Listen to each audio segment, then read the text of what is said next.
Voy a ir al grano y voy a hablar directamente de neumología y vamos a estar recordando todo lo que es su recuerdo anatomo-histológico. Bien, ahora en tanto a esto debemos recordar también las divisiones de la vía aérea, que en la cual esta se va a dividir en un tracto respiratorio superior y en un tracto respiratorio inferior.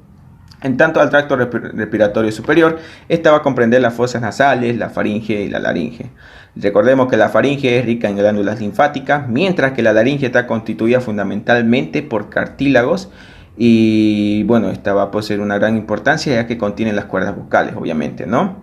En tanto, la apertura instantánea de las cuerdas vocales y de la glotis tras un aumento de la presión intratorácica se produce la tos. Y recordemos que la tos es un mecanismo de defensa, una de las más importantes del aparato respiratorio. Mientras el tracto respiratorio inferior, esta va a comenzar desde la tráquea y va a terminar en los saquios alveolares.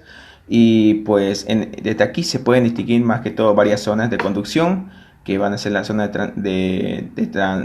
la zona de conducción, obviamente, la zona de transición y la zona respiratoria.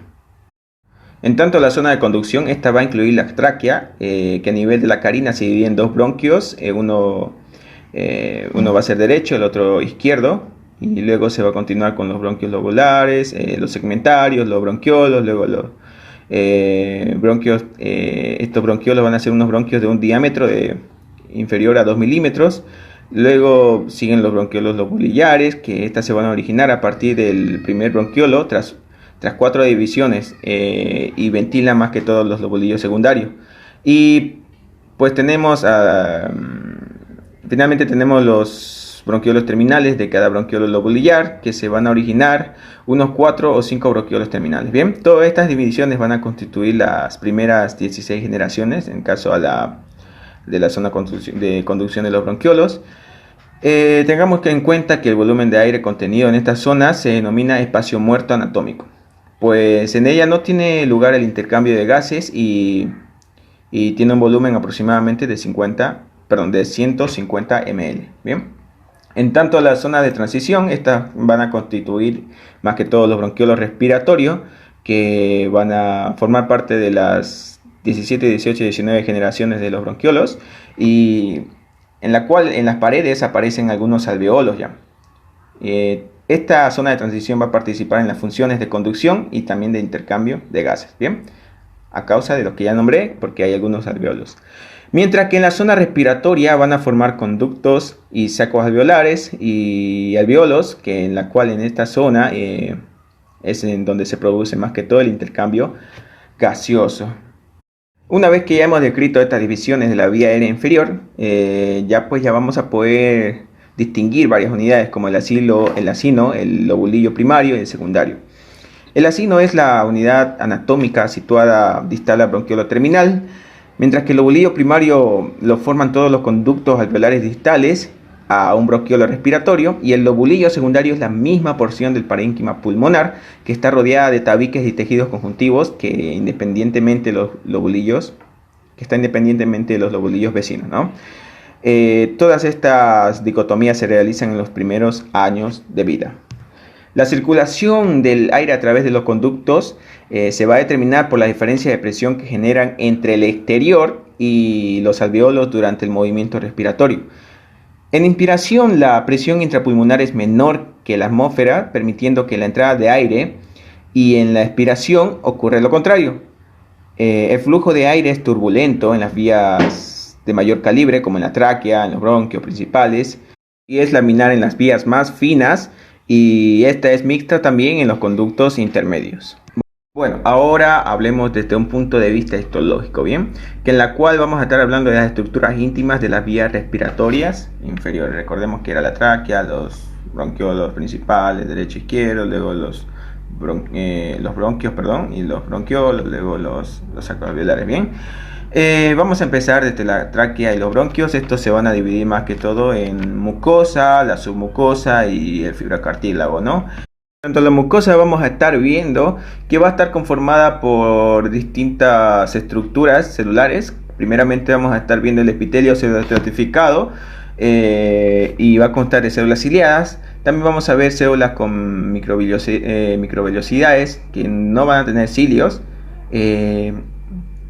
Y bueno, también vamos a estar viendo las células caliciformes, que son generadores de mucosas, y también las células basales, eh, las células indiferenciadas y algunas células de Kulczycki. Pues todas estas de aquí, como vemos, se van a estar apoyando en la membrana basal.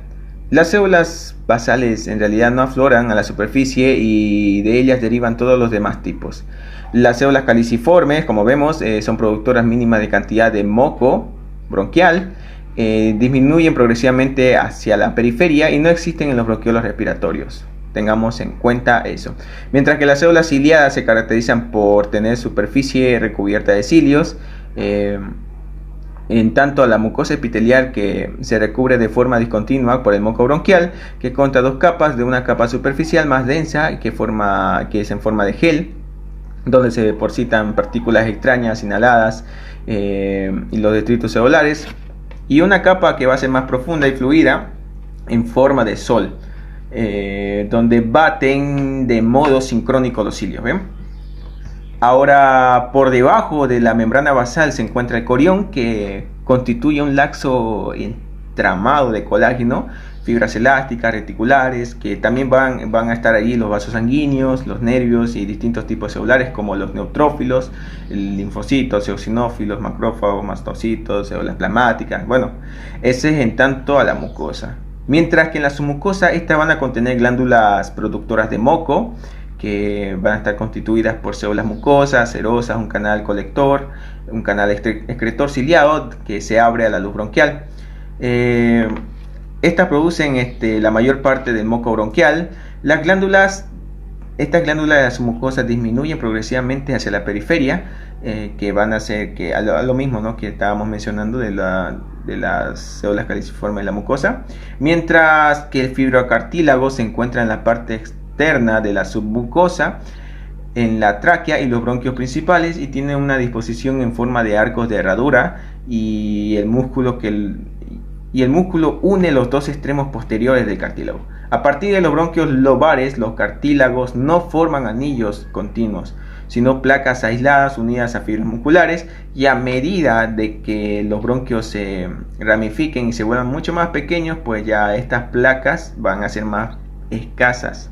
Bien, en tanto a los bronquios, en tanto a estos bronquiolos, a partir de estos bronquiolos respiratorios, el epitelio es cuboideo, o sea, tiene forma de cubo.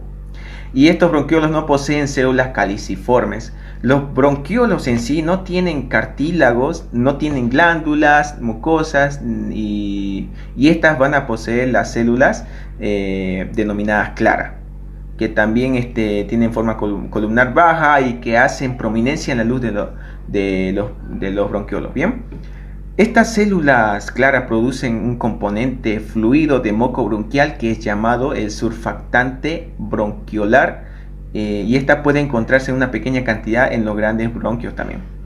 Las células ciliadas aún se encuentran en los bronquiolos respiratorios, pero desaparecen antes de los alveolos. En tanto a los alveolos, que pues recordemos que estos se van a componer de líquido de revestimiento epitelial, un epitelio alveolar, una membrana basal alveolar, un intersticio, una membrana basal capilar y un endotelio capilar. ¿Para qué eso? Pues para la difusión de gases. Bien,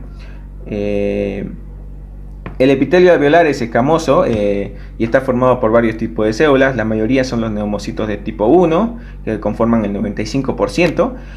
Y entre estos se encuentran los neumocitos de tipo 2, que son granulosos, que son células cuboideas. En tanto a los neumocitos tipo 1 se cree que no son capaces de reproducirse, mientras que los neumocitos tipo 2, estas sí son células secretoras cuya misión principal es la producción de surfactante, que impide que este surfactante más que todo va a ser el que impide el colapso alveolar en la expiración. Bien, sumergidos en el surfactante están los macrófagos con capacidad fagocitaria. Los alveolos se comunican entre sí por unos poros llamados los poros de Kohn. El surfactante está compuesto por fosfolípidos, principalmente el dipalmitoilecitina, que también va a estar compuesta por apoproteínas surfactantes e iones de calcio, En caso de los fosfolípidos, producen una disminución de la tensión superficial, por lo que se dice que el surfactante es tensioactivo. Recordar, surfactante tensioactivo. Estos fosfolípidos en sí están dispuestos como una lámina en la superficie alveolar, pero para que se extiendan adecuadamente es necesaria la presencia de calcio y las apoproteínas. Todo ello, el surfactante aumenta la distensibilidad pulmonar e impide el colapso alveolar. Y bueno, en tanto a su síntesis es detectable en el líquido amniótico desde la semana 34 de gestación. En caso de que un niño nazca por esas fechas de semanas, en caso del 34 o 33, pues no va a tener una buena creación de surfactante, por la cual va a generarse un colapso alveolar. Bien, en tanto que si hay una alteración del epitelio alveolar, como los neumocitos tipo 2, un defecto de perfusión o hipoxemia mantenida, disminuye la producción que comporta el mecanismo implicado en los cuadros de distrés respiratorio del lactante y del adulto. La membrana basal va a estar conformada por colágeno de tipo 4 y lipoproteínas, que estas lipoproteínas van a ser fibronectina. Y bueno, hay dos, la del endotelio vascular, en tanto la membrana basal del endotelio vascular y la membrana basal del epitelio alveolar. Entre ambas membranas existe un espacio que es el tejido intersticial, que van a estar allí las fibras colágenas de tipo 1 y tipo 3, y bueno, también van a estar las fibras elásticas y células como los fibroblastos. Por último, cabe mencionar que en el interior de los alveolos está el líquido de revestimiento epitelial, que contiene una sustancia tensioactiva, fibronectina e inmunoglobulinas, que unidos de forma laxa a las células de epitelio alveolar o libres en la luz se encuentran los macrófagos alveolares. Nuevamente lo nombro, como también se encuentran los linfocitos y un pequeño número de polimorfonucleares. En estas capas, el epitelio alveolar, el endotelio vascular, la membrana basal, el intersticio y el líquido de revestimiento van a constituir la membrana de intercambio gaseoso de una delgadez extraordinaria. O sea que pues entre la membrana del alveolo y la membrana de los capilares van a unirse, y justamente por ese sector van a estar difundiendo los gases, tanto el oxígeno y el dióxido de carbono. Bueno, ahora vamos a hablar de los vasos pulmonares, en la cual el pulmón va a estar recibiendo sangre no oxigenada de las arterias pulmonares y va a recibir sangre oxigenada de la circulación bronquial. Bien, en tanto a las arterias bronquiales, estas van a proceder de la aorta y de las intercostales que irrigan la tráquea inferior y los bronquios hasta los bronquios respiratorios. La arteria pulmonar se divide debajo del callado aórtico en dos ramas, derecha e izquierda, que acompañan a los bronquiolos y se ramifican de modo similar a ellos hasta los bronquiolos terminales.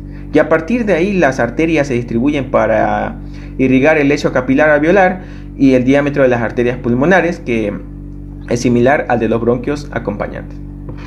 La sangre oxigenada de los capilares se recoge de las vénulas pulmonares, que constituyen entre sí transcurriendo entre los lobulillos y los lóbulos pulmonares, que formando las cuatro venas pulmonares derecha y dos izquierda desembocan en la aurícula izquierda del corazón. Bien, las venas bronquiales drenan directamente en los pulmonares, que es la causa del shunt fisiológico.